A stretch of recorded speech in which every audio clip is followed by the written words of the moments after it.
ng tigang. Si Mister hindi makabembang. Si Mrs. ay lagi na lang may rason. Masakit daw ang ulo pati na ang puson. Sa mga bata sa pag-aasikaso, walang gana, hindi mapaamo. Parang dragon, mukha ay hindi maipinta. Stress daw siya pag si Mister ay nakikita. Hindi na siya naubusan ng palusot. Si Mrs. puro na lang siya pautot. Si Manoy ay all set to go na para sa perlas niyang mahiwaga.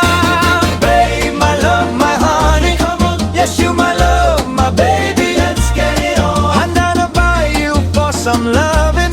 Kasi I bet we'll soon be rockin'. Si Junjun sabik na sabik ng talaga. Hey, get it! Ready nang makipag-cha-cha. Paisahin dalawa o kahit ilan. Magdamagan tayo'y magtsyug-tsyugan. Babe, nag-shower na ako and ready to go. Hugasan mo na rin si Kiffy mo. As soon as matulog ang mga kiddo, si Junjun will put on a show. Action will be all night long. Sa bedroom tayo ay magpakitong-kitong. Babe, my love, my honey, come on. Yes, you my love, my baby, let's get it on. Handa na ba you for some lovin'?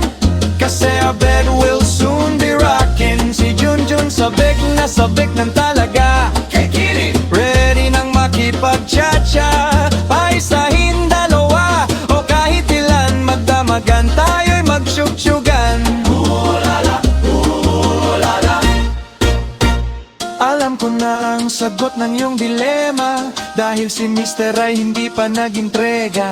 Tamang-tama si Mister ay nagkapera na. Kaya ngayon ihip ng hangin ay nag-iba. Si Mrs. ay ngayon naging sweet. Siya na ngayon ang namimili.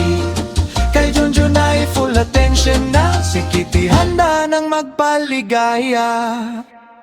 Si Junjun sabik na sabik ng talaga. Ready nang makipag-cha-cha.